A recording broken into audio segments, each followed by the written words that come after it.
You know, I never do mention the fact that during the little video intro that BuddyBot gets like his own frame where it's just BuddyBot's face. It's like he made it and he decided to put himself in the video. That was what I was thinking when I did it. Welcome everybody to the Fall Lorecast. This is the Patron episode for November 2020, and we are back with some of my favorite people, our tier 4 or higher patrons who help support the show, and Lainey, my co-host. Lainey, how's it going? She's waving. She's waving hi. You can't hear it if you're listening audio version. Hello. There she is. Hi. How's it going? I'm doing good. Good. It's going good. Yeah, this is exciting. I had a really long stream today. Yeah. You're playing Fallout 76, I saw. 8 hours. 8 hours. Wow. Yeah, for 8 hours. Wow. Oh, yeah. Yeah, I need to jump back into that. I've been holding off on the Brotherhood stuff because I want to stream it, and I want to get that done maybe tomorrow, because I want to go on an adventure and do some more Captain Robot stuff with that. But enough of my stuff. I'm the host, Tom or Robots. This is Lainey, the co-host, and we are here with our tier 4 patrons. Welcome, everybody. How's it going? Okay, now you're all going to respond at the same time. Everyone unmute at the same time and tell me how it's going. Ready? 3, 2, 1, go. Tired. Apple juice. All right. Apple juice. That was awesome. I'm going to go down the names. We've got Sea Captain here with us. Welcome, Sea Captain, for the first time. I believe this is your first time, right? Man, I've known you for so long now. I feel like you've always been here. But this is my first one. Yeah. This is your first time actually on the show. This is my first one. Well, welcome aboard, buddy. And Deadshot's back. Deadshot, how's it going? Hey ho. And Fire Rider. Hello. Hello. And Grim Saber. You're still Grim now. How's it going, Saber? Doing good. Doing good. And Nunimer's back. Nunimer ate all the... What's the full... I can't see the full part of your name here. Frog eggs. All the frog eggs. I ate all the frog eggs. Ah, that's a Mandalorian thing. Unlike Baby Yoda, he only ate some of them. I ate them all. Yeah, the frog lady. Controversial. That poor frog lady. Very controversial. You're gonna lose some listeners. Okay, let's avoid that. We need to avoid that and politics and all sorts of other things because people get mad at me for that stuff. So we'll just avoid that for now. And Victor, welcome back. Hello. All right, guys. So this week we are discussing kind of in and around the idea of the characters that we love to hate. It's not just the characters we hate. It's the characters we love to hate in the Fallout games. And Nunimer, you were going to kick us off with somebody from Fallout 3, right? That is correct. And it's a little hard for me to say that I love to hate him, but I do love to talk about how much I hate him. So I guess that qualifies. Okay. Yeah. And unlike my opening statement about the frog eggs, I'm not a fan of genocide because I'm also not a fan of the Enclave. And I'm also not a fan of Colonel Augustus Autumn, who is my all-time most hated Fallout character. Okay. And yeah, as per usual with me, it ties into an emotional story. It ties into something personal.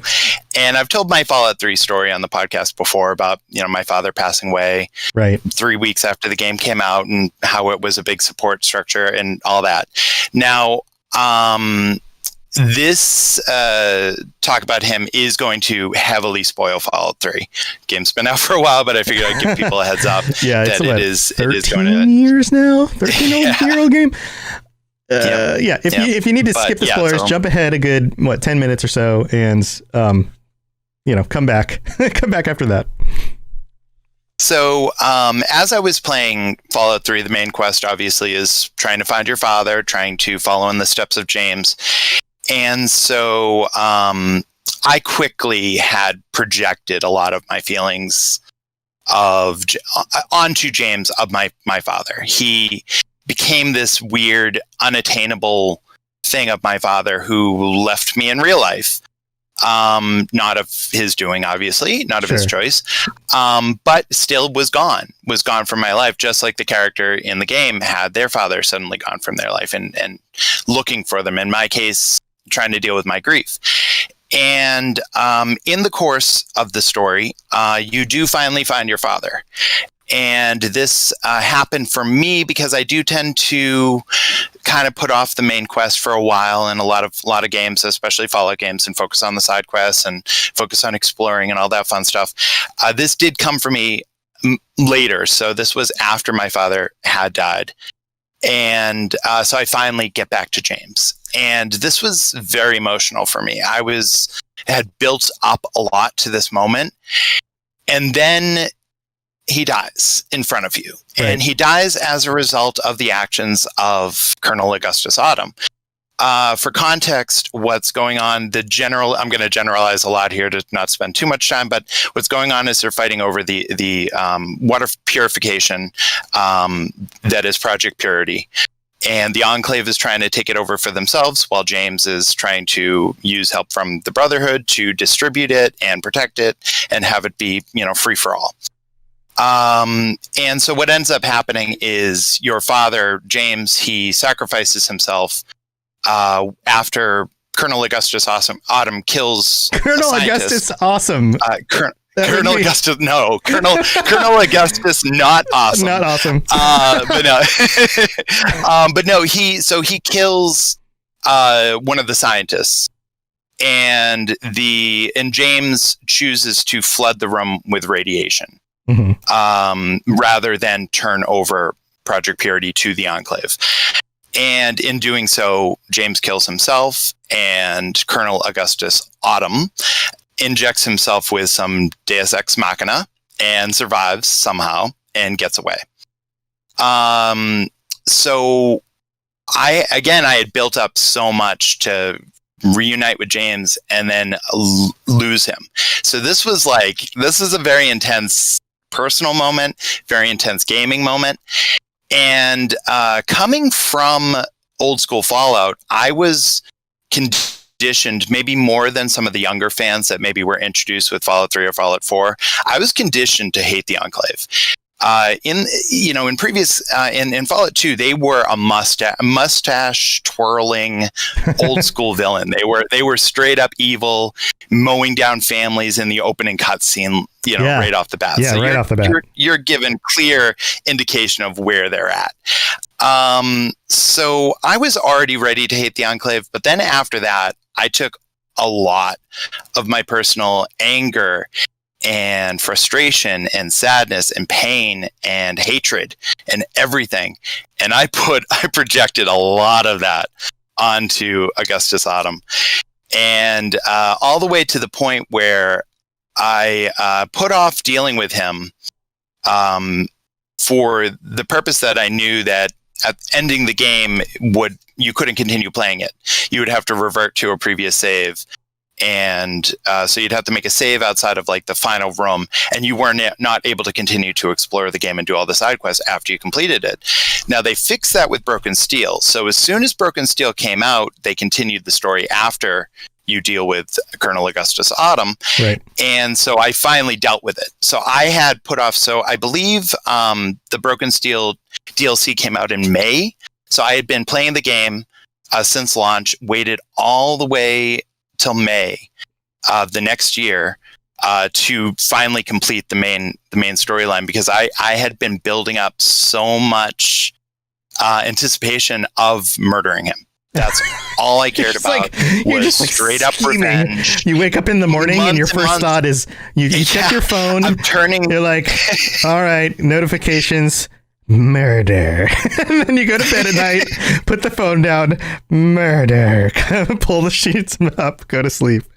Yeah. But I had spent so much time turning myself into a god of the wastes, you know what I mean? And I had, and I also had a lot projected onto him too, because I got the line from James of saying that how disappointed he was of me, because I did blow up Megaton.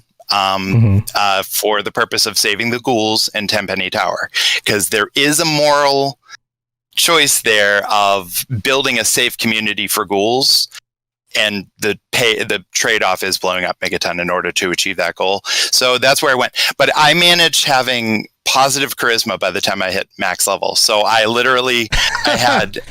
had good charisma for my first milestone, neutral charisma for my middle, and then I managed working it all the way back to good. So, but I still got the line. That he was so disappointed in me. So I'm like, that's my last interaction with my dad. He's going to get it. So I built up all this time, building up anticipation.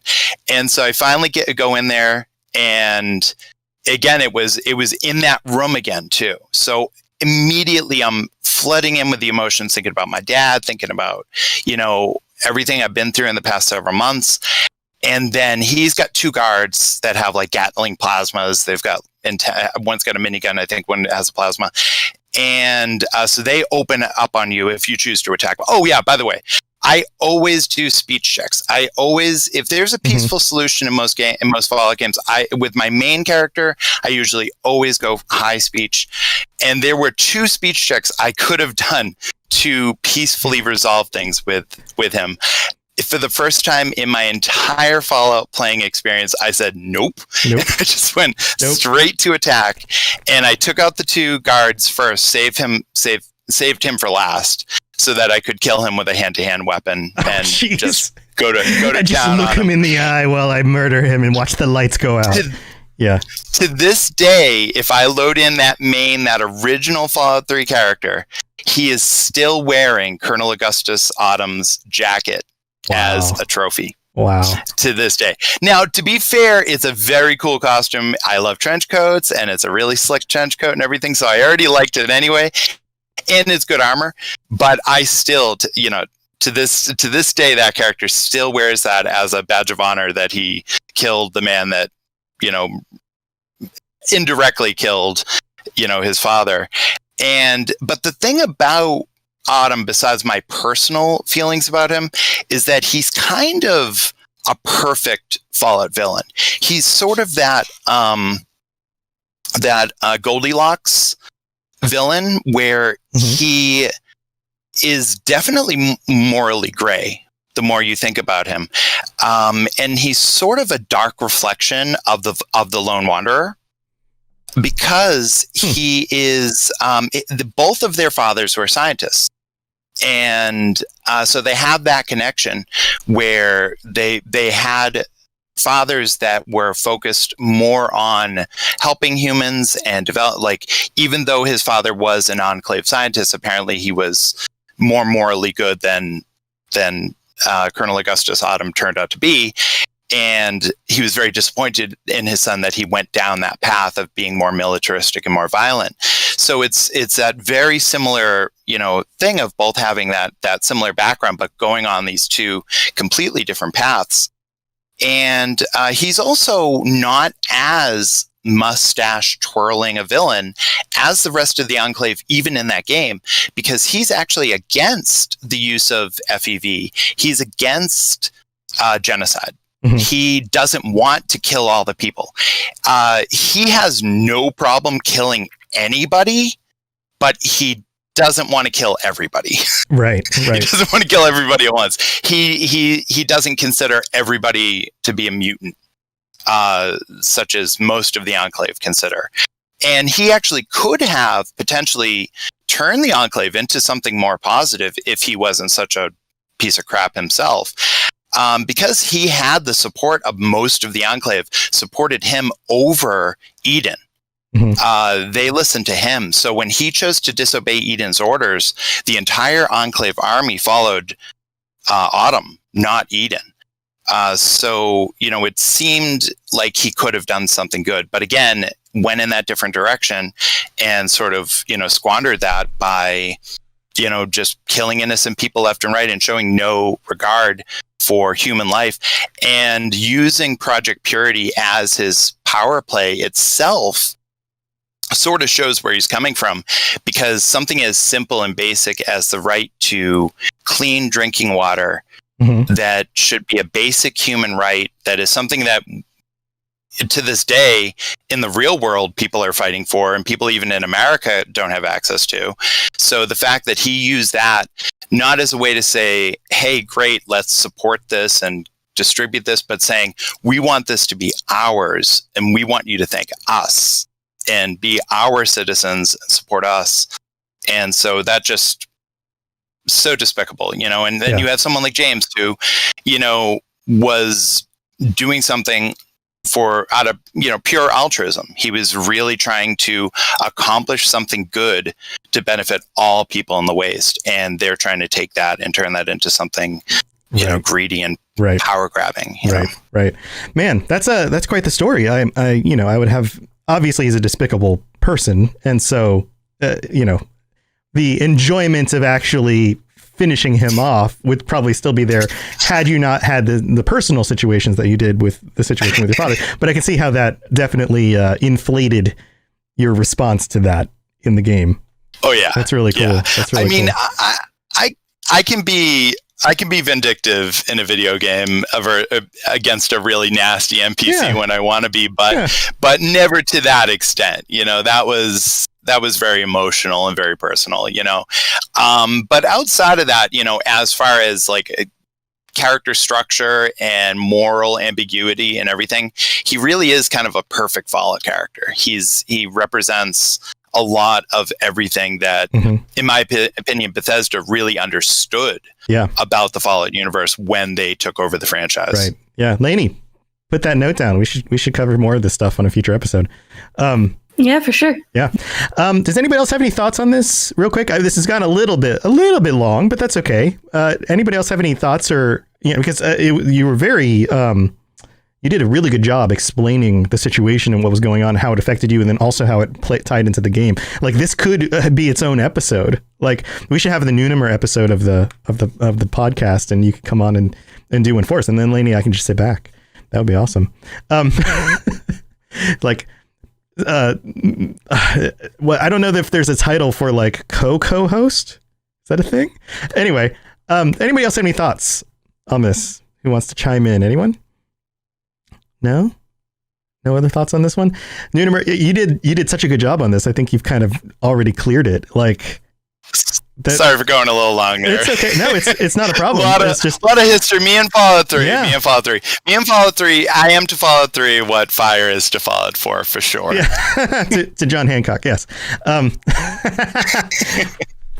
Yeah. So speaking of Fire, you're next up. We're moving on to the rest of you guys, except for Sea Captain, have Fallout 4 characters that you'll be discussing. Fire, who are you talking about today? So I have here Conrad Kellogg. So in Fallout 4, Kellogg is kind of that mysterious guy who shows up in the very beginning, kidnaps the baby, kills your spouse, and all we know is that it's under the orders of someone. We don't know who. It's very mysterious. Eventually we find out he's working for the Institute and is known as an absolutely ruthless mercenary. Yeah. And there's so many reasons another super to douche. despise this guy. You could just add him to the super douche list. Yeah. But, his douchery is actually very interesting to me. The way... Interesting douchery. Is that a word? I've made up a word. I like it. Add it to your dictionaries, folks. Yeah. So in your most until you actually, breach Fort Hagen, you're just kind of following the trail of this guy. You've been tracking down traces of him for a while now, and you don't really come into contact with him until you're actually working through the fort. And your first real contact with him at that point is him taunting you through loudspeakers set in the walls, winding you up, calling you the frozen dinner and all sorts of things. And his voice is very calm as he's taunting you, and somehow that makes it even creepier and more infuriating. So, it plays out, and here's more spoilers for anybody who hasn't played through 4. Fast forward a little bit, I guess. So you don't really have a decision here. You just have to kill him. And up until this point, he's very much a standard bad guy. Nothing really special. And he actually doesn't become interesting until after he's dead. And at this point, you get to have a look through his memories. Yeah. And you learn an awful lot about Conrad Kellogg. You learn that he was born in the NCR over 100 years before the events of the game. You learn that his mother called him Connie. You listen in as his abusive father berates him and his mother, and you watch when his mother gives him the .44 revolver that he's eventually going to use to murder your spouse. It's also one of the best weapons in the game. I usually carry that one almost exclusively once I've gotten rid of Kellogg. Yeah. You don't feel dirty about that? Oh, no. It's my prize. No. You're like, it's my prize. I'm putting it to good use now, buddy. That's exactly it. We're cleansing that weapon. But if you really take your time in those memories, I mean, you can just go waltzing right through them, or you can click on all sorts of different things in the background, and you learn all this extra information about him, and you find out, that he ran off. He never knows what happens to his mother. He becomes a mercenary and leaves for San Francisco. And this is where we find out that he was married and had a daughter, and he seemed pretty happy. But as mercenaries tend to do, he's made a lot of enemies in his line of work, and they kill his family. And there's a scene where he's running down the hallway and they're taunting him in the same way that he's going to eventually taunt you. And this is sort of the breaking point for Kellogg. And the next time we see him in his memories, he's in a bar and he's taking a contract to kill a family, and he's become that same creature that destroyed him. Right. And what's fascinating to me in the way that the game presents Kellogg is that you're given multiple opportunities to express sympathy for him and the direction that his life has taken. And while I do feel empathy for some of the things that he's been through, I cannot feel full sympathy or feel that it excuses his actions in any way. And this is why I think he's such a hateful character. Mm-hmm. You compare him to everyone else in the game, really, who's everybody's lived a crappy life. Everyone has had horrible things happen to them in this world, in this wasteland, but they don't turn out like Kellogg. And I think the one who really kind of compares to him best is McCready, who's a former gunner. His wife was killed. He left a sick child behind, but underneath, he's still very much a person with a good heart. Kate's story is horrible and brutal, and she has more cause than anyone to hate everyone, but she doesn't. Yeah. Preston has been through horrible trauma and was on the verge of suicide, but he's driven by his mission and his desire to do good. He doesn't become this hateful, horrible person. Right. So Kellogg has made the decision to wallow in his hatred for 100 years. He never redeems himself. He never wishes to redeem himself. He only sows more destruction.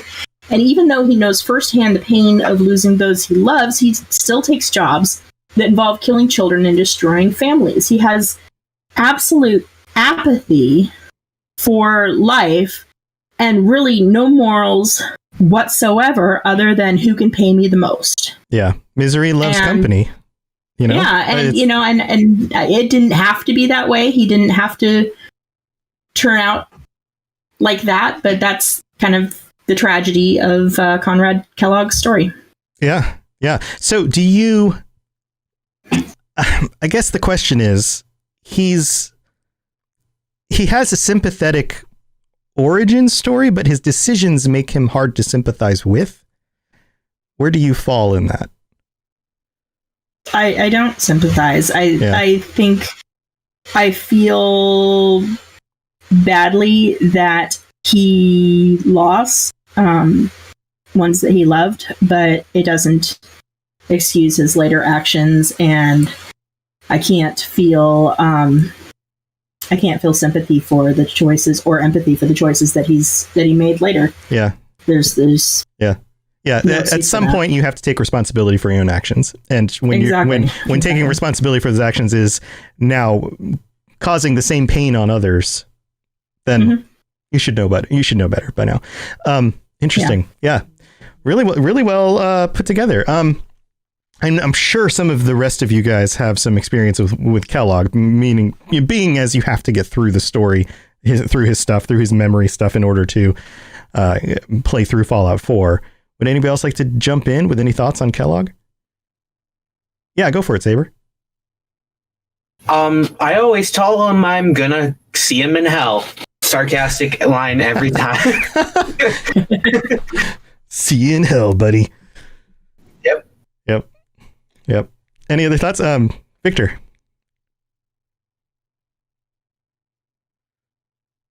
Oh, and the mute button is. Oh, there you go. Yeah. It's being difficult. Definitely, it's just overall. Actually, my more recent memories of Kellogg, especially in the kind of background and context that his actions are put in, to put it as unbiased as possible with what happens in the memory den. I actually follow a lot of speedrunning, and most of the attitude towards the memory den in general is hatred. So nobody really likes Kellogg because they have to go through the memory den. Sure, yeah. But overall, the biggest thing I can think of is that what Fire is saying is 100% right. It's look at just about anybody, even if it's part of a faction that you don't particularly like. They may have gone through some difficult stuff, but they're doing what they believe is good. I in no way believe that Kellogg thinks that he is doing good. He knows he's doing bad. And that's where the apathy he just doesn't care. Yeah, he just doesn't care. Yeah.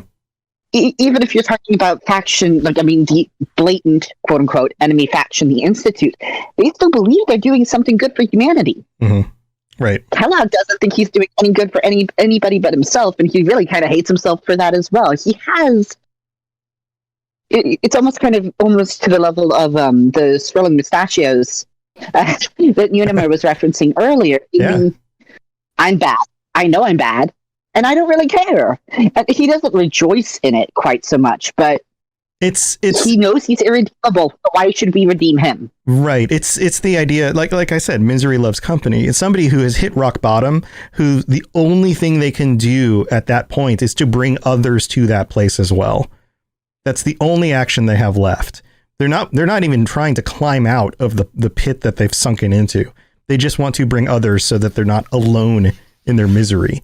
So they can share the misery with others. Even more, I feel like it's even more apathetic than that. Like that would almost imply that he was enjoying spreading that misery in some way. And I don't think it's even that. I think he has no opinion about it whatsoever, other than this is my job. This is what I do. This is what I'm being paid to do. Yeah. There's no other kind of contemplation on that. Do you think that he is I don't know the literary term, but almost like a counter to a synth who is technically not human, but is having human emotions and making better choices, actually is not apathetic, actually cares about other people?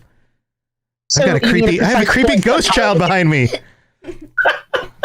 Can I? But, you're talking about like possibly someone who is a exact opposite, a perfect foil almost for Paladin Dance. Right. Yes. The only part is that he doesn't know he's a synth, but he is a synth. He's completely non-human, and he fights for what he believes is right to the very end.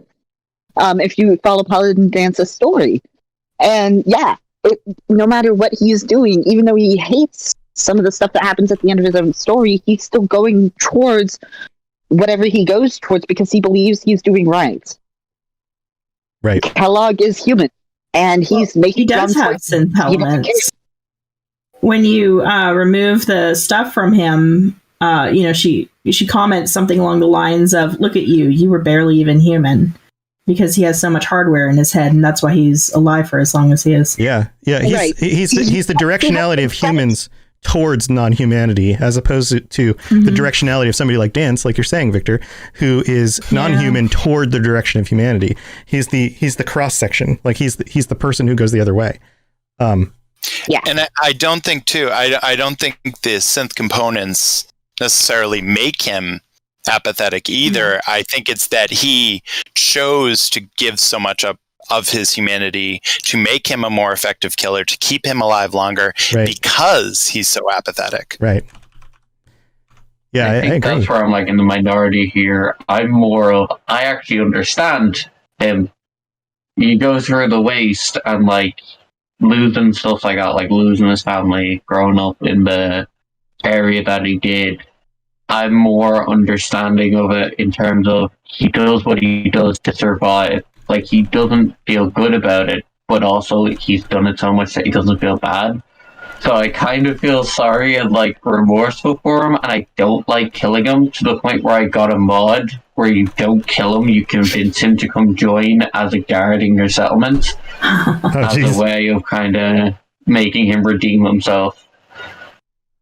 Interesting. Well, you know, Deadshot brings up a good point, because actually the forced killing of Kellogg was actually a very controversial element of Fallout 4, because it was one of the first times where storyline wise you were absolutely forced. There was no way around. He had to die. I mean, even like what I was talking about before with Autumn, you know, there were 2 different speech checks to keep him alive at the end. So you know, that was very controversial, and I understand why. I mean, it makes sense in the narrative and the plot and everything, and also to give players that kind of cathartic release of, you watch him take your child and kill your spouse at point blank range. That's a pretty horrific thing to experience in first person and not have any control over too. You know, similar again to James, and with that separation of class, you know, you have no control over it. And so I think a lot of players, you know, actually had no problem killing Kellogg, but still the fact that you're railroaded into that path, you know, is somewhat unfallouty. Yeah, and you know, like that connects directly, Nunimer, to the story you tell, and in both situations, it's like the Fallout 4 situation echoes the Fallout 3 situation. This idea that there is nothing you can do to save the person who's just on that other side of the glass, and you are directly related to, and may be the most important person in your life up to that point. And there's nothing you can do about it. And in both games, you're put in that exact situation. That's amazing. I hadn't drawn that parallel. That's really cool. Victor? I actually wanted to draw attention to something, because there's rightfully a lot of emphasis put on the fact that Kellogg kills your partner and steals your child. But the part that sticks out to me about that scene is not the death. It's him looking at you, patting the glass, and says, "We'll keep this one just in case." And him treating you like you're less than human. Right. And that taunting, leading back to what Fire was saying about him taunting you as you're coming in. With that kind of perspective, you could argue that he doesn't see anyone as human anymore. He's been working long enough with the Institute, knows what a synth looks like, knows a synth looks just like, you know, Joe Bob right next to you. Good old Joe Bob. Good old Joe Bob. But like, you know, they look like your average humans. I can totally see him just going full on violent nihilism. Nothing cares. Nobody's human. Who cares? Yeah, people are just product. They're just goals for me in my job, and this is all there is. Exactly. To me, that makes him less irredeemable, but I think it also adds a more interesting layer to his character if you want to consider it. Yeah, interesting points. Well, very, very cool stuff. Again, another topic we could do like an entire episode on, so we might have to revisit this in the future. Thank you, Fire. Is there anything you want to wrap this up with?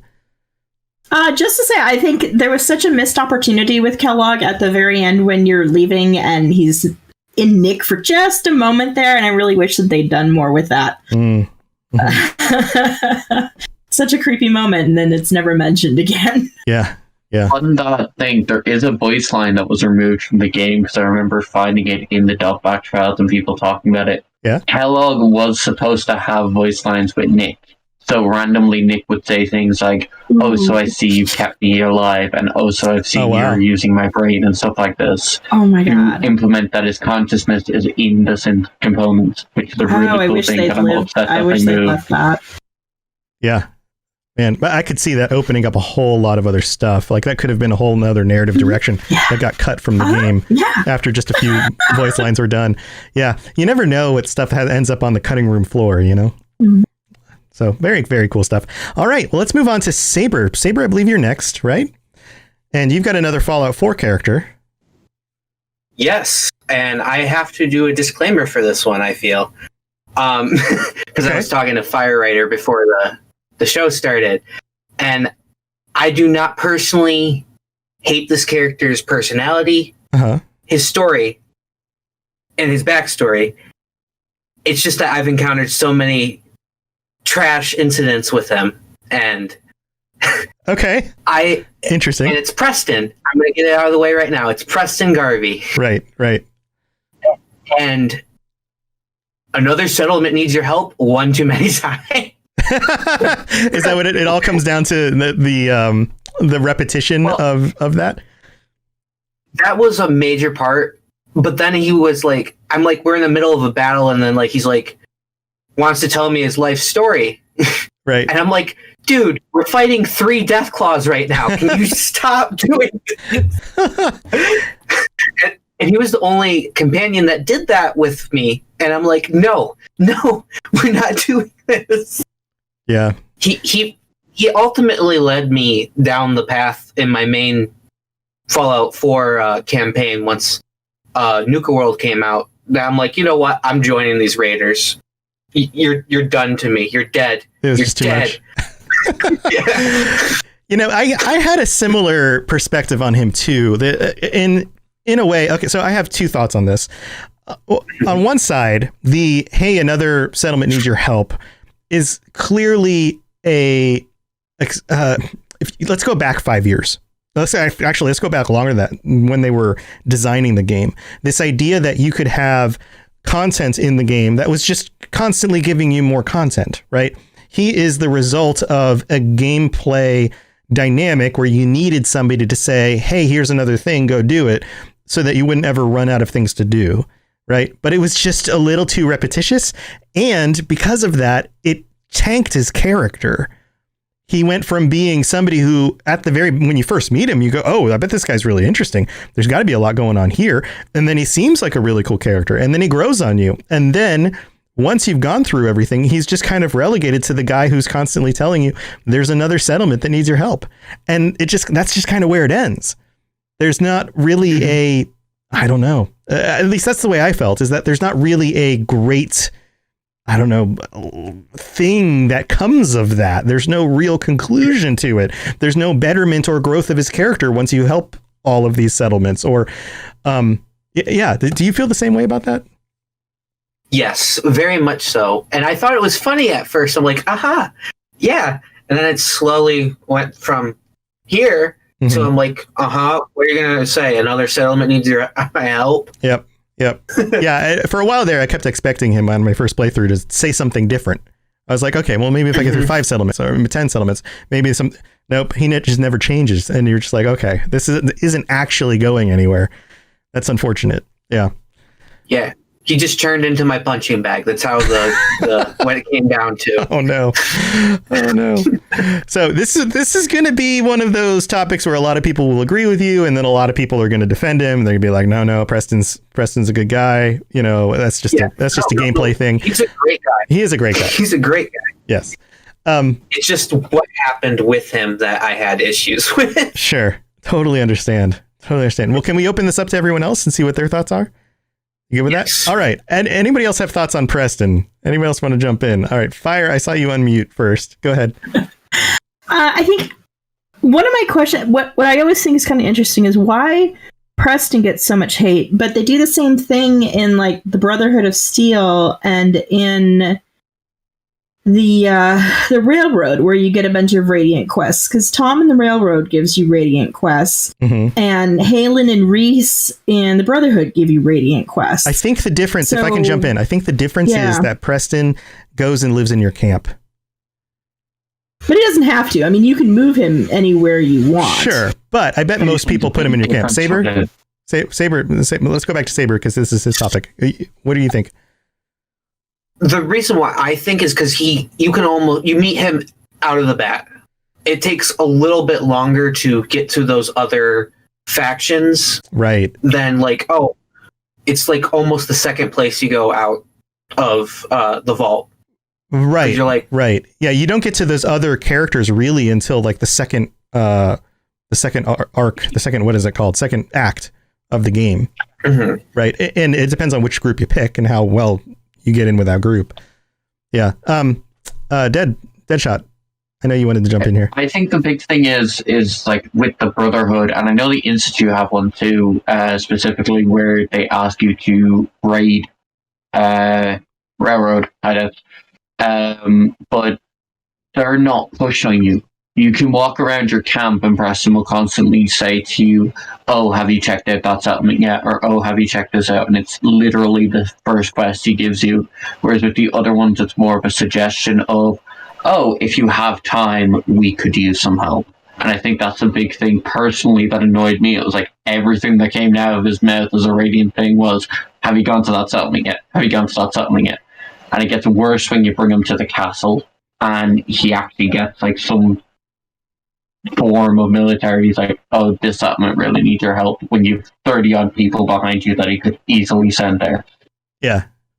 Again, it's a gameplay thing, right?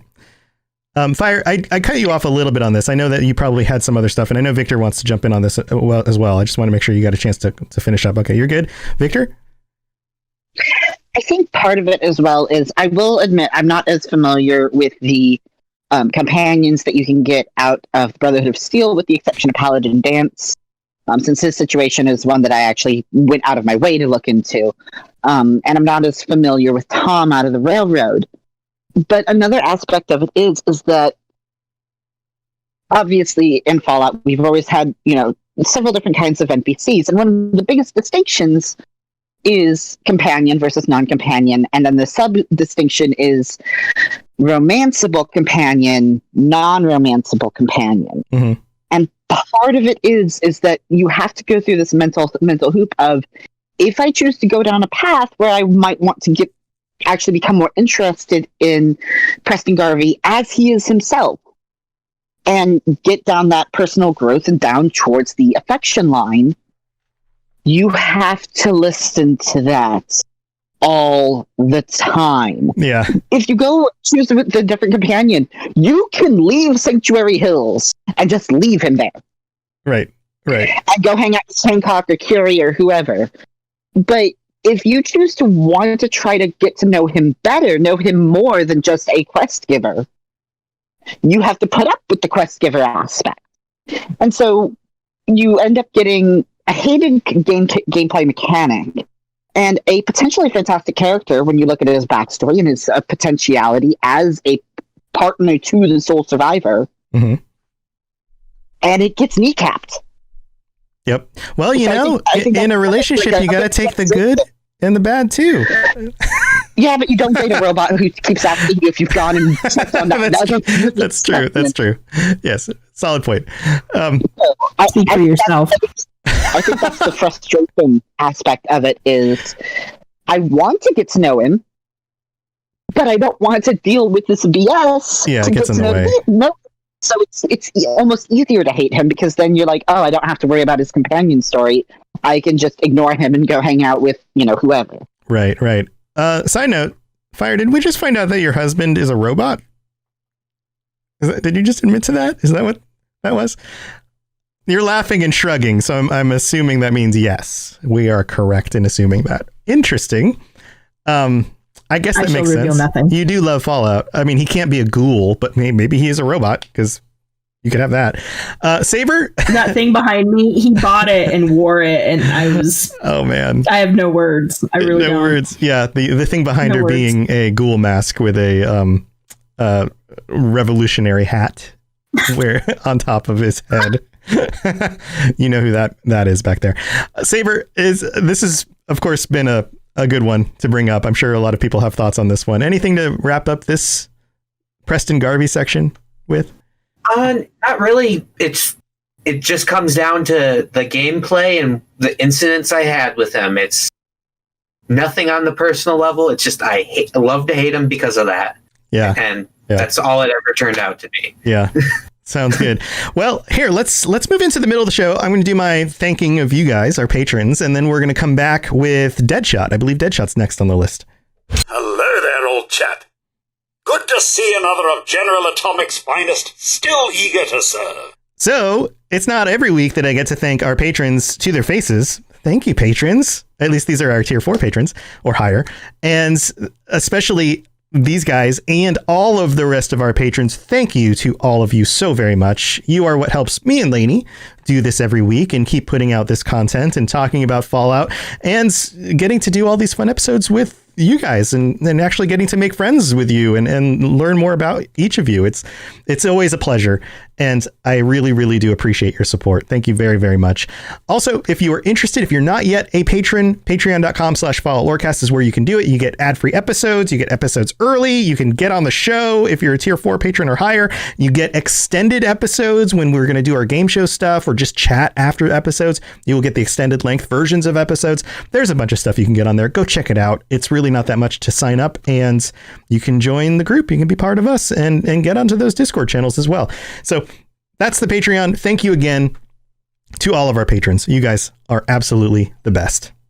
If you have any questions about Nuka World, I'd be delighted to answer them. All right. Now we're back, and holy crap, we just got 5 gifted subs. Fire, you are ridiculous. Fire just gifted 5 subs to our community. Thank you so much. That is so nice of you. Congratulations, guys. If you have a new sub, check out the emotes and stuff. There's all sorts of fun stuff in there. All right, Deadshot, you're talking Fallout 4 also, aren't you? Yes, but I'm talking Fallout 4 about a character I feel was greatly missed opportunity. I'm talking about Brian Virgil, the one person you find, and most people will talk to him and never talk to him again or even do his quest. He is a super mutant who lives out in the waste, so the bottom left kind of crater of the map. Right, the irradiated He's a former zone. Institute.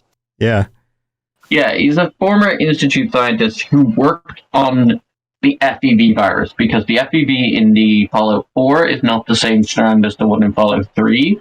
It is remade by the Institute. And he works in the bioscience division, and he worked on helping with it.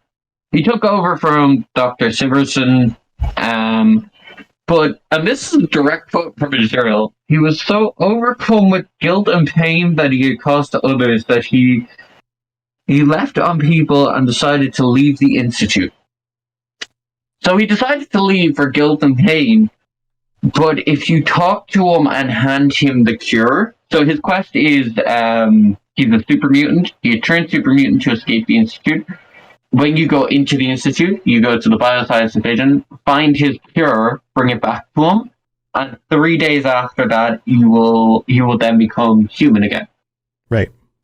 But if you go and talk to him after he becomes human again, he says he's going to continue on his FEV research. And there is a question, it's less of a skill check and more of just can you not do this? And he says, no, this is for the betterment of science, even though he left it because it was hurting people. Mm-hmm. It kind of got me in a weird way. It was like really contradicting of it. Right. So you're basically saying, to sum that up, you're basically saying that he didn't learn his lesson. That even going through all of that and having to deal with it himself and then being cured of being a super mutant, he still jumped back into his research, regardless of the other damage it may do to other people. Yeah, and there's certain voice lines that I think... So certain companions can talk to him. He will become aggressive with you, not in like a violent way, but like a more passive-aggressive tone if you say that to him. If you have Strong with you, Strong will comment on it. But Strong only has a relation with him as Strong as a super mutant. People like X6 don't have comments, but X6 is the one who ordered the kill command on the scientist to Kellogg, which Kellogg didn't even kill. It's really like bad of a character, and I tried to look into to see if there was any code content for them. There seems to not be. He seems to be a one quest sort of character of, you go talk to him, he tells you where a Corsair is, you go back, he decodes the Corsair chip and gives you the plans. That's it. Right. I find that there can be plenty of room for growth as a character, especially as an Institute scientist. And as a personal thing that I like to do with one of the mods that I use, you can recruit him if you are the head of the Institute, which I pretty much always become because I'm an Institute head. You can recruit him back and help the waste. But like, I feel that's a very, very bad turn in normal game where you can't do that. You can't convince him to come live with you. You can't convince him to anything. He just stays out there. And in doing so, he's actually poisoning himself because no human can survive out there. Right, right. Now, what do you think about Fev Dweller posts in chat? He says that he's keeping up with his work to cure super mutants. What do you think about the positive benefit of that side of things? Now, to your points, more research could lead into more potential damage to regular humans until he figures out and really solidifies the cure. Like, you don't know what's going to happen, but how do you feel about that side of it? Working on his own, like how it is portrayed in game, is the more damaging side. If he could come back and work in like the institute in a controlled lab or controlled setting, then maybe it would turn out as kind of like he's doing it for the betterment. But to me personally, it kind of feels selfish that he's staying away, working on it himself. You don't know how he's working on it because in the institute, they needed to take in people. That's why they're kidnapping people. Take them in and experiment on them. That's actually why Sean is taken in the first place, to create Gen 3 synths and whatnot. It is really, like I said, a character who is like thrown at you and then never talked about again. Yeah, there's not a whole lot of... Oh, there's the scientist and then... nothing. Right. Yeah, they could have done more with him for sure. Well, let's open this up to other people. What do you guys think? What do you guys think about Virgil? Victor? This is interesting, as me and Fire were kind of talking about the reverse of this sort of thing earlier. But I actually didn't know quite as much into Virgil's story as I was like most characters or most players. I got the plans and then forgot about him. Right. To be completely honest.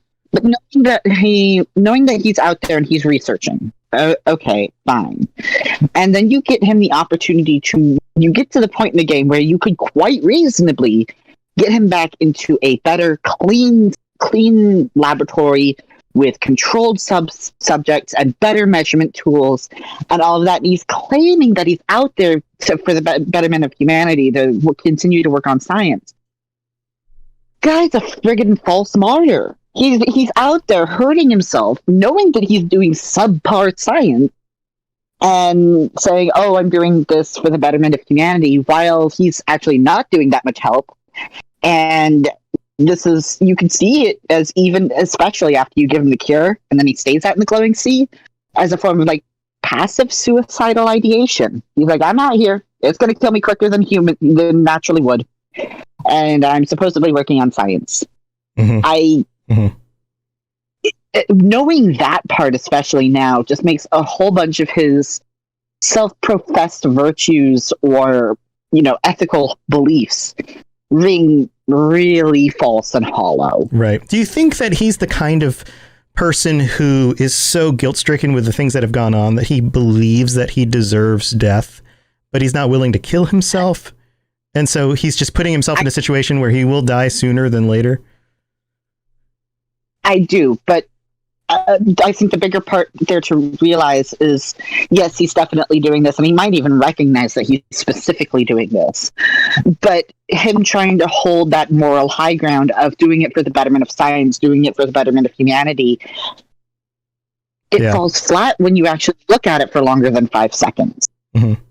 Yeah, interesting. And so I can't really hold any of what he's trying to put forth as this is why I'm doing this and it's justified. I can't look at it seriously at all now. Right. Yeah, so you just need to kind of be like, okay, you do your thing, buddy. Move on. Yeah. Anyone else have thoughts on Virgil?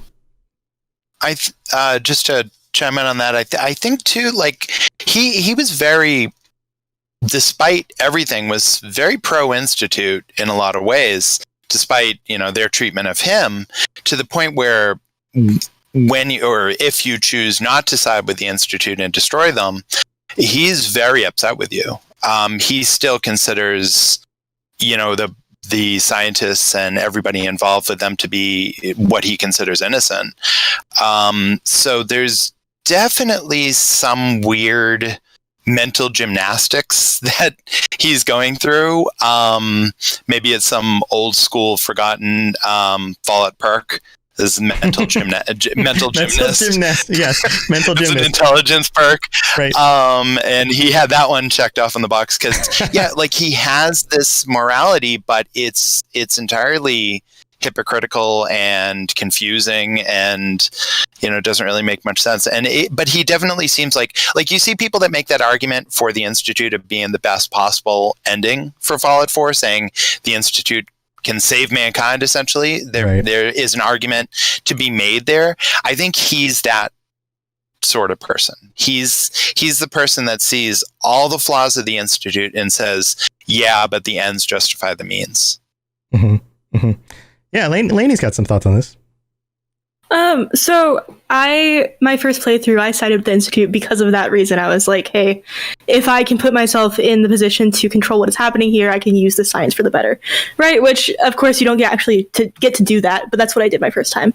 And so I feel for him in that way, where he believes in the science, he believes in the work that can be done, but for whatever reason he isn't. And thinking about how he, I think maybe the morality of what he believes is... Oh no, we lost her. Oh, she's coming back. Good old glitchy internet.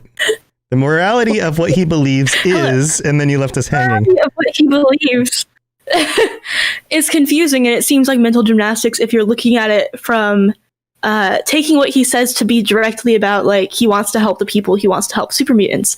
But what if he believes that the vessel he can use to actually help in those ways is the science, then whether it's the Institute doing the science or whoever else himself in the middle of nowhere, if he really believes that, like, that is what's helping people, to him that is the right thing. And so maybe it's not as confusing. Maybe he just really thinks that kind of work eventually will lead to something that's helpful, and he's just blindsided by whatever negative things have happened to him and the people around him on the way there, because he doesn't care. Maybe he thinks the ends justify the means. Yeah It's an interesting dilemma, the whole ends justifying the means thing. In a world where everything's gray, sometimes you just got to go with the least gray option, but it never feels good. It's like voting. Let's not talk about politics. Anyway, would you like to wrap this one up? Anything else to say about him? The only thing I'd like to wrap up with is, if you kill Virgil, no matter if it's for the Railroad or the Brotherhood, you're a terrible person. I don't care what you say. No one kills Virgil. He is amazing. Virgil is awesome. Never kill Virgil. Okay. Nice. All right. Well, let's move on to Victor. Victor, I think you're up next. So this is an interesting one because it probably won't surprise many people because I've been somewhat vocal, at least in Fallout 4 specifically, of my dislike of the Brotherhood of Steel.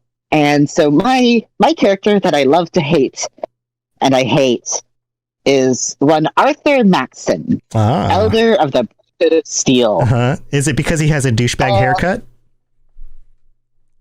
Actually, his haircut isn't that bad. I'll admit that. It's a nice haircut. It's very stylish. Have you seen his jacket? And his jacket's pretty cool. It's got a cool jacket. But no. So overall, it's his fanatical devotion to what overall in the Brotherhood of Steel is a side item. The main purpose of the Brotherhood of Steel throughout the games has been to locate, contain, and protect high levels of technology away from the common man. That way we don't get another nuclear holocaust. Right. And that is their primary purpose. That is the primary reason they are out in the ways. But Arthur Maxson is out here in the Commonwealth deciding that anybody who is vaguely non-human is just an animal and doesn't deserve anything. Right. And me and my synth and robot and ghoul friends have some problems with that. I generally prefer people who aren't human in video games in Fallout. Right. Yeah. But there's also this level of hypocrisy to it. He talked about synths as completely unnatural. There's no way that they can feel anything because they're purely created. And going on and on about this. And for a non-combatant synth, or even just a reprogrammed synth, so to speak, a good example for this is Magnolia at the third rail. If, for whatever reason you kill her, the only thing you find on her that makes her different from any other human is the little tag that says synth component. Mm-hmm. Arthur Maxson is maybe not exactly stuffed to the gills, but he has not exactly abstained from cybernetic enhancements. He has enough cybernetic enhancements to make him, I think it wouldn't be unfair to say, superhuman. And he has more unnatural parts to him in the terms of basically inorganic, so to speak. He has more than that than, your average third gen synth. Right. I gotcha. And so that's a huge point of hypocrisy. And then I did mention bringing up Paladin Dance. I absolutely hate how he treats Dance. He takes this man who he has known for decades at this point, who has fought with his heart and soul for what the Brotherhood of Steel means and how it protects the men and women of the race. Mm-hmm. And then just because, so he was basically test tube born. Instantly, Paladin Dance becomes an it, a that.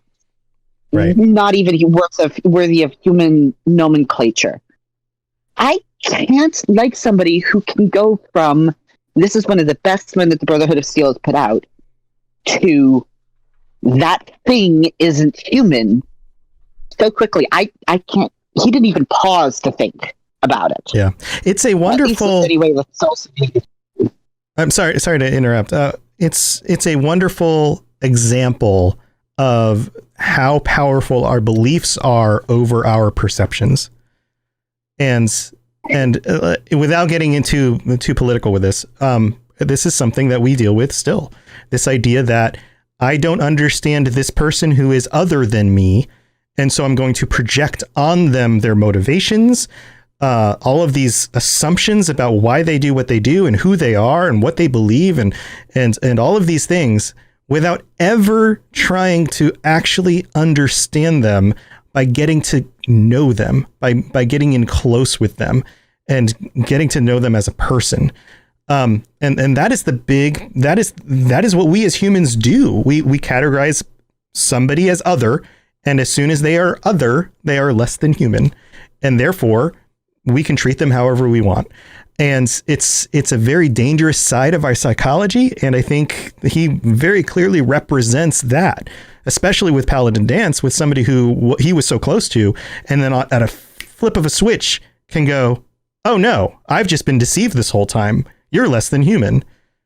Even though they've worked together, they've saved each other's lives, they've done all of these things together. You can just turn just like that. Yeah.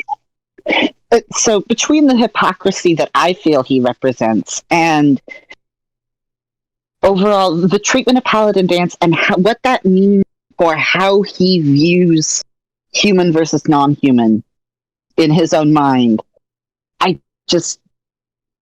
I can't find any redeeming qualities about him. And I will admit that in a very personal way, I mentioned before about how some of the non-human ghouls, I feel, non-human characters, the synths, the ghouls, the robots in Fallout, even super mutants, represent minority groups, in our own culture. That definitely influences me quite a bit on my opinion of Elder Maxson. He hates that, and the way that he hates that is reflected so strongly in our current society that I would be remiss if I did not mention that is a huge part of it. If I was in Fallout, I would feel like he was hating me, mm-hmm. and I have to admit that definitely is part of it for me personally with Arthur Maxson. Right. Overall, on the ideological part, there's the ideology, but I felt like Nunimer was going to admit his connection with the Colonel, I would be remiss if I didn't mention how personal Maxson feels for me. Right. Yeah, and I can speak as somebody from a different perspective, as where you come from. We have very different lives. We're very different people. But I can tell you that when I saw the Brotherhood come onto the scene, when they flew out, the Predwin or whatever is not the name of it, flies out, and then you end up on there and you're like, oh my God, look at all this cool stuff. Oh, the power armor, all the cool stuff. My first thought was, heck yeah, finally, I'm going to sign up with the Brotherhood. This is going to be awesome. And then you get further into that side of it, how prejudiced they are. And immediately I was just like, nope, not signing up with you guys. See you later.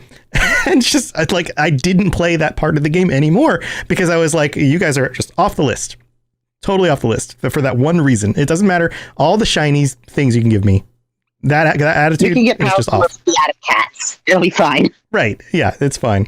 Yeah. Well, let's open this up. Anybody else have any thoughts on Arthur Maxson? Anything that hasn't been said so far? I just have to say something real quick to be the actually guy for a second. Uh-huh. And also to stick up for the Brotherhood of Steel a little bit. Maxson, it's very much East Coast Brotherhood of Steel, and it's also very much his Brotherhood of Steel is what you deal with in 4. Because he comes out of the East Coast Brotherhood of Steel that was in Fallout 3, which was a much kinder, friendlier, nicer Brotherhood of Steel.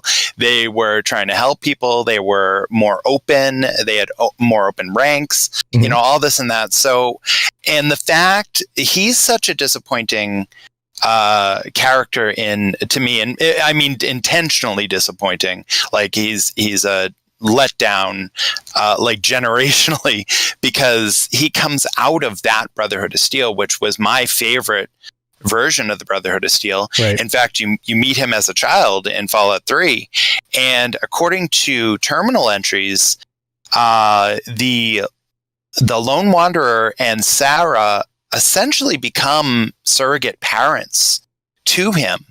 So I felt very personally offended. How did my kid turn out this way?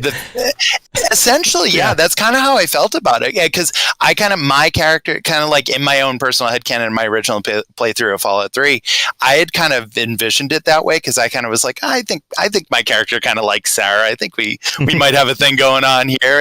And I always had a soft spot for him as being this one kid, and he was treated like crap his whole childhood. And, so it makes a lot of sense that he may not come out as well adjusted as one might think. But it also implies that I guess maybe Sarah had died at some point along the way. So perhaps at some point he was on his own. But I still felt that feeling like, no, not my little Maxson. He can't turn out this way, But it is very much his Brotherhood of Steel, which is also in turn not the West Coast Brotherhood of Steel too. And I have a cat butt in my face. Yes, you have a cat. Right. Yeah, and I do hope that I emphasized it quite a bit. Is even in 3, and I had a few issues with the various Brotherhood of Steel up through 4, but even in 3, their focus still was on technology. The reason to be involved in Project Purity was technology based. Mm-hmm. And seeing that shift in focus away from the core tenets of the Brotherhood about technology, like, yes, they were there because of the Institute, because of technology, but the face that they put forward to the common people of the Wastes was this idea of humans versus non-humans. And that felt gross, obviously. Yeah, no, I totally agree. And it's all about the leadership. It's not the organization, because the organization's statutes don't say we are against anti-human. They say, gather technology for the betterment of society, that kind of thing. So cool stuff. Right. I think Lady wanted to say something. Yeah, go ahead. Yeah, can I chime in? So I think it's interesting between this and like when you tie together his story as a kid in Fallout 3 and maybe how it went from there to Fallout 4, and then you can put that in comparison to Kellogg, which we were talking about earlier, you see 2 different stories where you actually, if you're looking for it, Kellogg's is a little more prominent in Fallout 4, but if you look for the backstory, you can see two people who grew up in pretty bad circumstances for various reasons and could have gone either way, right? They could have taken that and decided that, oh, they don't want to make anyone else feel like that. They want to do something good in the world. They want to make sure that other people don't experience things like that and done something good with it. Mm-hmm. Or they could have, kind of internalized all the ways that they were mistreated and then projected that onto other people as they got older. And we see that with both of them. And I actually have a question for you guys or for the chat, and we don't have to answer it right now, but just to think about, do we see other characters in the games when they're young and then they grow up that don't turn out like that? McCready, right off the bat. Yes. Just as a quick one. But I'm sure there are others. I'm just wondering, it's interesting to have already two in the same game, kind of, that have gone through the same kind of path. Which, I mean, it's not surprising, though, that happens in real life. Unfortunately. Yeah, no, it's a very common thing, for sure. I wanted to say something about Maxson too. I thought it was really interesting that somebody referenced his haircut, because his haircut actually communicates. That was me. Okay, well, there's this particular haircut that he wears, short on the side, over like this on the front. Right. It's often referred to as a fascie. And that's because it's a callback to what the haircuts that Hitler used to wear. Yeah. And while not everybody who wears that haircut, it's a popular haircut, sure, especially right now, not everybody who wears it is a fascist, obviously. An awful lot of fascists wear that particular haircut. And I think that they were communicating to us that Arthur Maxson is a fascist by choosing to give him that particular haircut. Yeah. This is a very common thing in storytelling. You foreshadow and put character details in the way the character looks. Sure. Yeah, and it's obvious enough to those who are students of history, so to speak, without being so obvious as putting a toothbrush mustache on him. Yes, right. That would have been too much, because then everyone would have been like, why is this Charlie Chaplin the commander of the Brotherhood? That was a Charlie Chaplin joke. All right. Well, anything else about Maxson? I feel like we're pretty good on this one. To round it out is he bases his hatred out on the wasteland. He tries to justify it with Brotherhood tenets.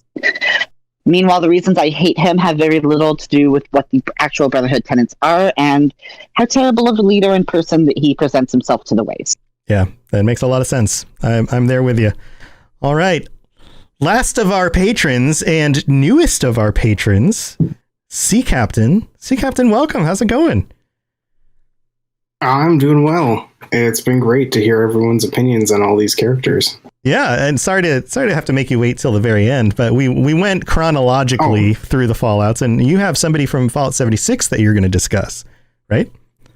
Right. And it actually works out really well that Victor was just talking about someone from the Brotherhood of Steel, and with the current release of new playable data in Fallout 76, that I'm choosing someone that's from the Brotherhood of Steel, but that has just arrived in Appalachia. So as a preface, I'm not going to be spoiling anything. I'm not going to be diving into any story.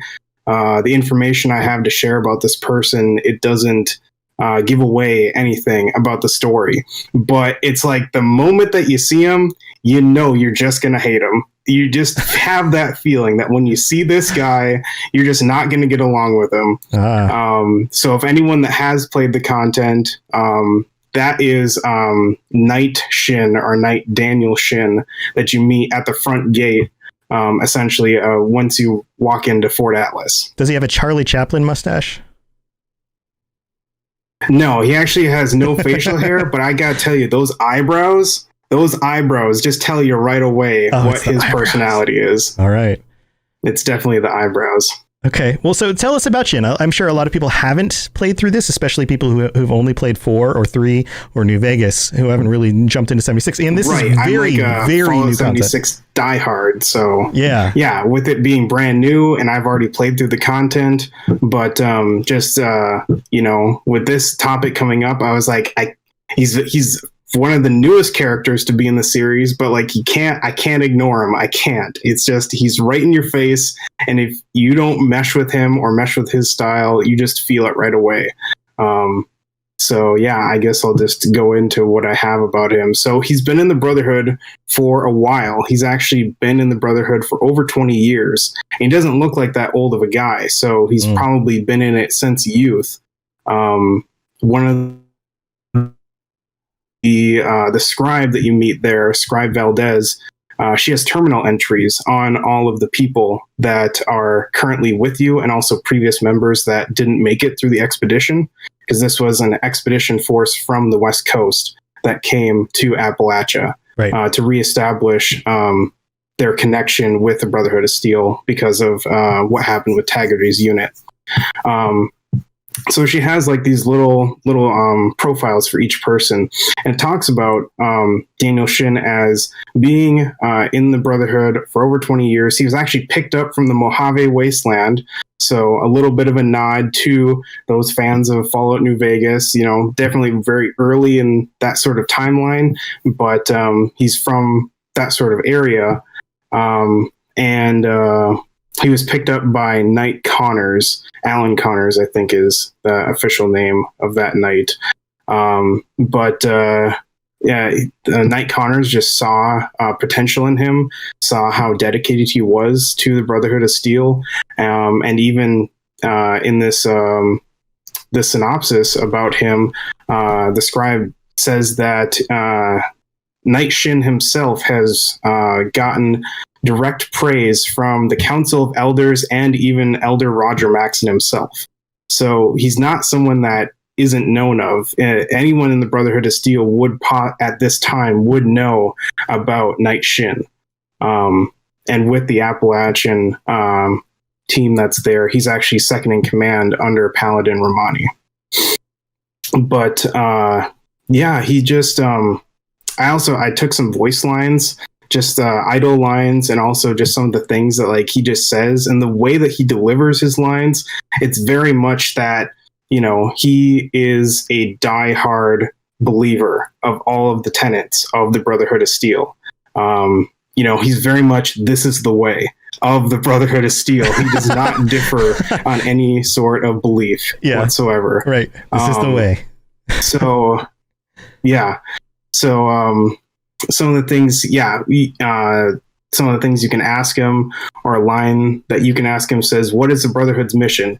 And his exact response is to procure and preserve dangerous technologies from before the war and defend humanity from itself. Since the world went to pieces, anyone and everyone has been using what they can to find in the wasteland in their own ends, unrestricted. If things continue like this, humanity will never make it. So he's just very much like, there is no other way. This is the way that has to be done.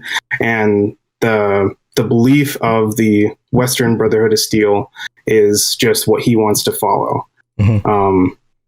You know, you can even ask him about Fort Defiance, or if you mention it, he was like, yep, that lines with, I've been to Fort Defiance. The Brotherhood there was wiped out by Scorch. He says that lines up with our discovery so far.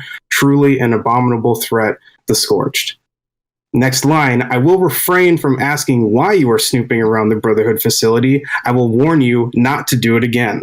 And I'm guessing this is probably before you become an initiate. He's just like, before you're even in the Brotherhood, he's questioning why you've been snooping around and searching all these Brotherhood locations.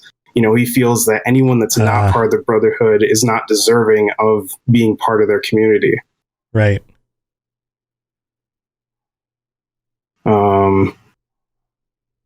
It's very closed off. It's very, you know, like, even I haven't played through this stuff yet, so this is all very new to me. But that idea of like, you know, like, you're not in the Brotherhood, therefore you're out. What are you doing? I'm suspicious. You know, I may have cause to believe that, but yeah, I can see that being off-putting. Yeah, just the lines that he has packed in, miscellaneous hellos that he has. Reminder, this is the armory, not the barracks. Take your conversations outside.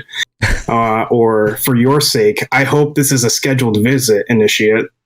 You know, he's very much by the book, follow the code, every single line. He never goes out of, he never follows, he never very military falls away from protocol. Right. Yes, very much straight, having a purpose. Yeah.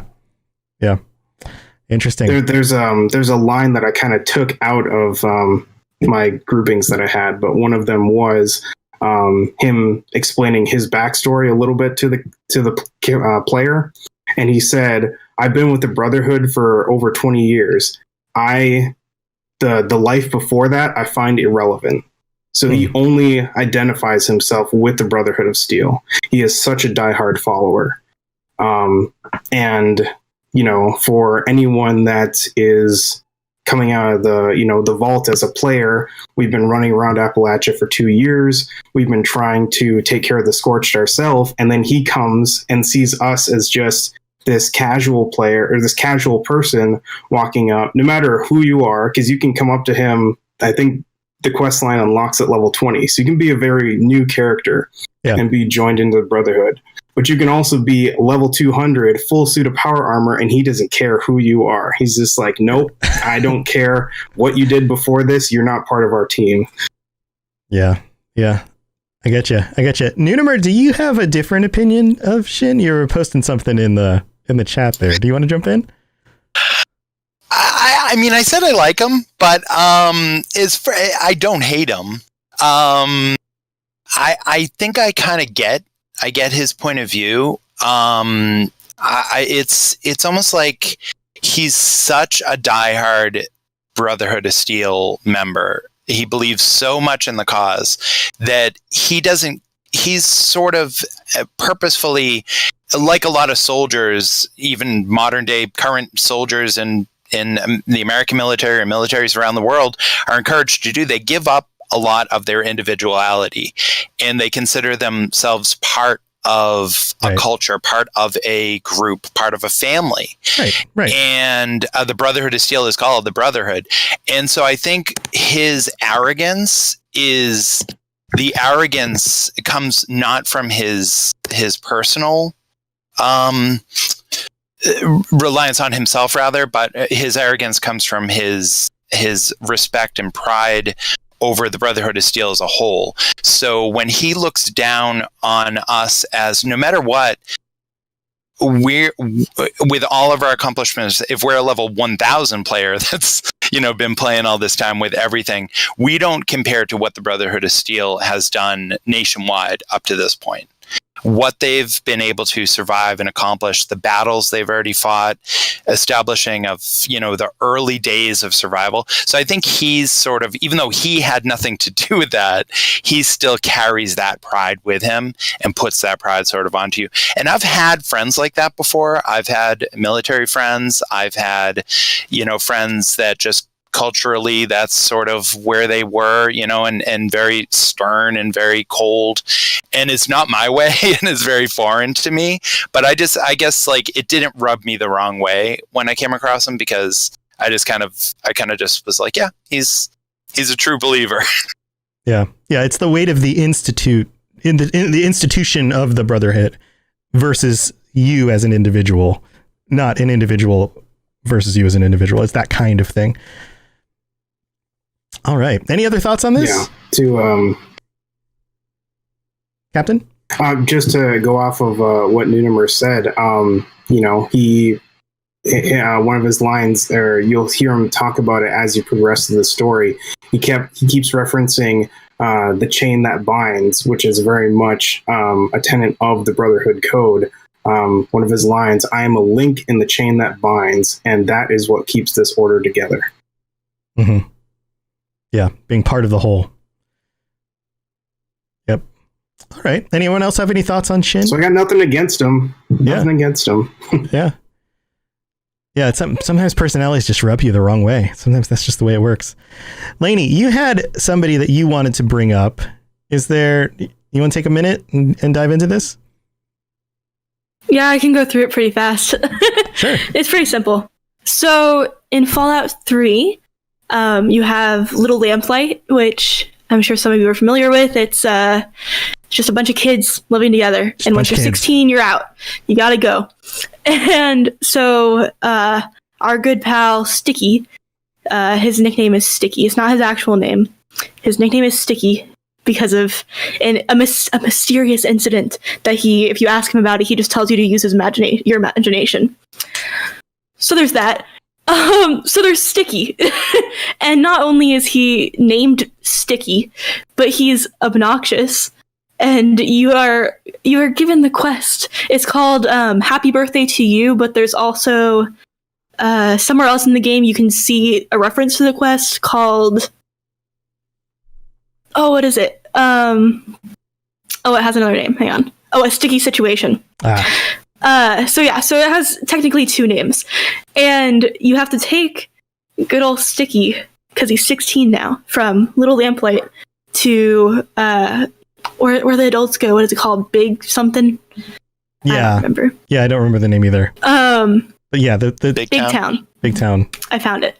It's Big Town. But yeah, so you have to take him from Little Lamplight to Big Town, where, the kids grow up and go. And he promises you money if you ask him for it, and you must take him with you. You can equip him with armor and weaponry and stuff like that. He becomes a temporary companion, basically, which is nice, except he tells you just the most obnoxious, made up, fantastical little kid stories, and they're not even funny. They're just bad. And he talks like a 10-year-old, but he's 16, and he lies and he says that he's 18, even though there's no way he's 18. He cannot be 18. So he's just obnoxious. And then you take him to Big Town, and he doesn't even pay you. You do the whole quest, and then you don't get anything for it. It's awful. That's great. So anyway, don't recommend. Sticky's just annoying. It's been so long since I played Fallout 3, but now you're bringing back memories. That's funny. That's do you guys remember this one? Nunimer's nodding his head. Yeah. I actually do remember this one from watching the overview video of Little Lamplight and kind of giving the whole story, ending with Sticky Situation. And yeah, most of the kids in Little Lamplight are about 12.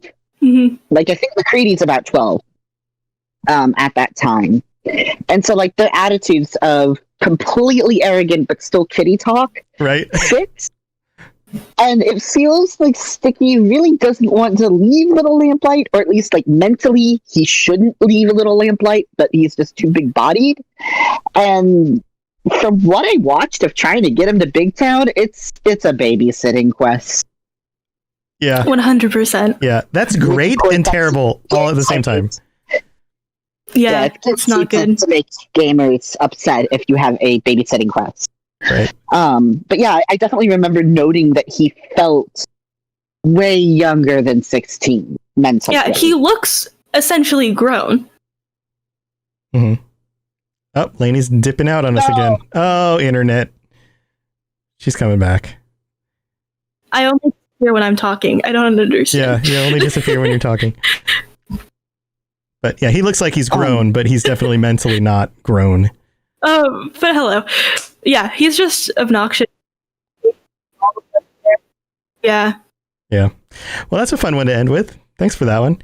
And thank you to all of you guys for being here. This was super fun as usual. And I'm sorry that we don't have more time for each of you to go in even more depth, but maybe we'll have to set up some, special guests on some future episodes to talk about some of this stuff. That could be a fun way to do it too. So let's go back through it. As with all of us, you can reach us all on the Robots Radio Discord. You can always jump into the Fallout Lorecast channel or any of the Fallout channels and talk with us on there. Many of us are playing Fallout 76 regularly with other people, whether you're on PC or Xbox or PlayStation. And so if you're looking for other people to play with, just check that out. You might find some people. And Lainey's been streaming it a lot lately, and I plan to do some more streaming this week. So that's going to be there for you guys to check out as well. Friends, let's go back through everybody. If there's any other way that you'd like people to get a hold of you or other projects you want to kind of shout out that you're working on, how can people learn about these things? Let's start with Sea Captain. Sea Captain, any other things going on? No, buy the shirt that I designed. It looks great. Oh yeah. Sea Captain, we talked about this on a recent episode. Robot store. Yeah, it's on the Robot store. The spicy bath shirt. Yeah, go check that out. Sea Captain designed it.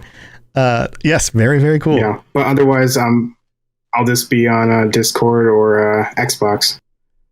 Cool. Yeah. Awesome. Deadshot? Nothing else going on? I got nothing. Got nothing. All right. Fire Rider? So once upon a time, I used to commute to work, and I always asked, what would I do if I had those hours back? What would I do if I had those 2 to 4 hours back? And it turns out the answer is turn into a Twitch streamer and launch a podcast. And I don't think I would have seen that coming a year ago. I've been very, very, very busy. So you can find me on Twitter and on Twitch. And yes, I'm starting a new podcast too. And the first episode of that is out, and we're just rocking along. Yeah, and you're Fire Rider on both Twitch and Twitter, everywhere. Correct? Yeah, everywhere. And then the podcast is The Pixel People. The Pixel People. That has its own Twitter too, and it's on Anchor and Spotify and Apple and wherever. Yeah, and I will be on a episode of that coming up. I'll be on the second episode, and we talk about The Witcher and Ciri in The Witcher, and then we get a little bit political, so if you want to hear any of that stuff, you're welcome to listen to me on that too. We go everywhere. But yeah, if you're into that sort of thing, go listen to it. And also, the Pixel People and Fire Rider are our first of our Rocket Club, the Robots Radio Rocket Club. And these are new podcasts that I am working with directly to help you guys out. And Fire Rider, we had our first meeting this last week. It was awesome. I think it was awesome. What did you think? I won't speak for you. I felt like I got a lot out of it and brought up a lot of things that I hadn't thought about, and very helpful. Awesome. I've already incorporated most of the things we've talked about. So very cool. Very, very cool. So if you want to be part of that as well, if you have a new show and you want some guidance on that, then check out robotsradio.net, click on the Rocket Club, and you can be part of our little group. We'll be getting together weekly and chatting about things to improve your shows and get you started and all that kind of stuff. All right, let's go to Grimsaber. Grimsaber, you got anything going on? I just came back to Twitch yesterday. It's been a while. I've been emotionally drained or de-energized, I should be saying, from babysitting a 2-year-old. Well, that'll do it. That'll do it, yeah. Yeah, that will do it. Yeah. I am on Twitch, Saber1431. There you can find the link to my Twitter, which I'm starting to ask a question a day. Themed question a day on my Twitter. So cool. Yeah, that's always a fun thing to get people's opinions on things, because everyone always wants to share their opinions, you know? Yep. Awesome. And then Noonimer, anything else going on? Just people can come follow me on Twitter, which I probably spend a little bit too much time on, but people can find me there most of the time. Wish I actually spent more time on Discord. Got to fix that. And still have yet to break my streak of not streaming. So if in the next week or two you catch me streaming, please come by and support me and encourage me to continue. I kind of want to do it as kind of also a mental health exercise, because I suffer from social anxiety, and I'm actually a very social person. I have high functioning social anxiety. So I want to try to develop some sort of schedule besides wanting to getting into Twitch streaming in general, sort of as a mental health, like self-care thing of forcing me to sort of step outside of my comfort zone. Because once I'm streaming, I'm happy, but it's the matter of hitting that button and doing it, you know? So if you want to talk about mental health or Fallout or anything, come by and check out one of my streams. Yeah. Very cool. Well, good luck with that. That's awesome. And then Victor, you got anything else going on or ways people can reach out to you? Not exactly anything else going on. However, if you want to talk about more than just Fallout, all you have to do is breathe the word history into the Robots Radio Discord, and I'll be there with like a 3-paragraph essay in 10 minutes. We're gonna have a bunch of college kids who are trying to do reports for the finishing of this semester. Who are going to be like, Victor, what do you know about the Spanish-American War? And you're gonna be like, here's a thesis for you. Here's an entire thesis paper. Yeah. Thank you, Victor. But genuinely, history plays a lot into a lot of different video games, and so it's genuinely an interest of mine. It's something that I am trying to work towards making into something. But yeah, you totally should. You know so much about so many things. You could be creating some really cool stuff. I hope you. Yeah, I just got the tools. Yeah, you'll get there. But if you want to engage with that kind of conversation, please go ahead and ping me on the Robots Radio Discord. I think the most esoteric I've ever done was a short history of the men's smoking jacket, which That's amazing. Was actually entertaining. That's amazing. I had a conversation about the history of mariachi pants with some coworkers where I just brought it up one day. I was just like, so what was that? I said, that sounds like really fun. Yeah. I mean, think about it. Like, the only time you ever see pants with buttons down the sides are like all the way down the sides are mariachi pants, at least modern day pants. And so there must be a history to that, right? So it got me questioning. So one day I walked into work and I was like, what's with mariachi pants? And people were like, what? And they're like, Tom's doing his thing again. And I was like, seriously, why are they so different than every other type of pants? There's got to be a history to it. There has to be a reason. You know, there's an evolution of fashion. There's got to be a reason for it. It turns out they were influenced by military garb from like 200 years ago or something. Yeah. I was going to say it's probably due to the Spanish-American War influence. Yeah, it's actually tied back to military stuff. Yeah.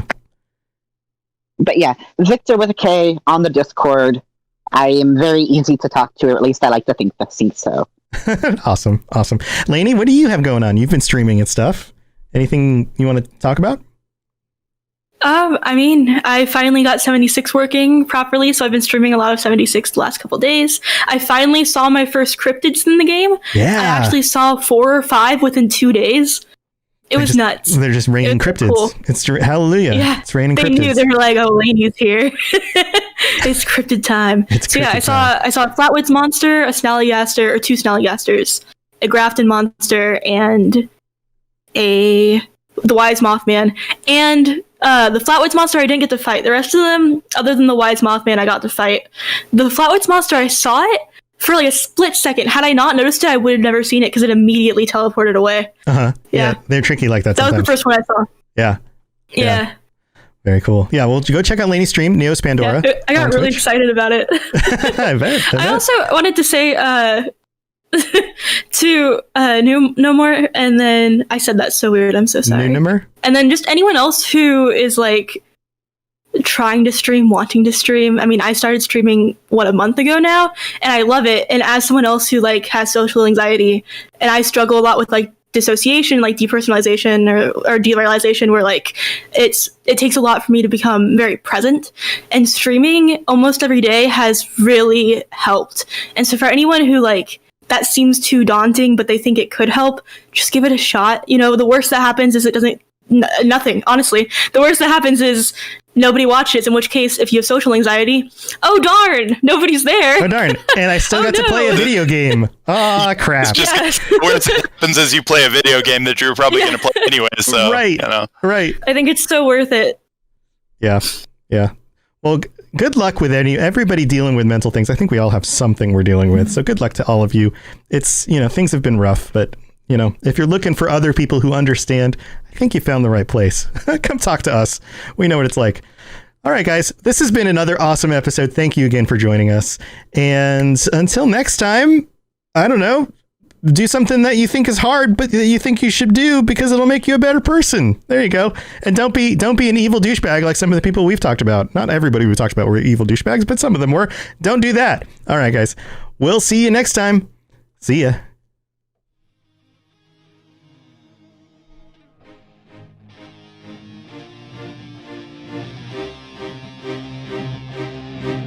To plug into everything else we're doing, check out robotsradio.net. Also, look up the Robots Radio YouTube for videos about Fallout and other things. And check us out on Twitter, twitter.com/robotsradio. This podcast was brought to you in part by our patrons at patreon.com/Fallout Lorecast, including our Tier 5 patrons, Firerider and Azen. Thank you so very much for your support.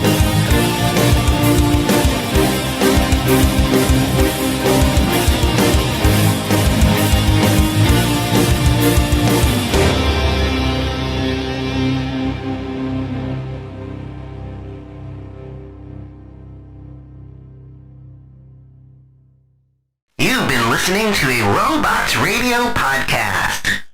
smart shows for interesting people. Check out all the shows at robotsradio.net.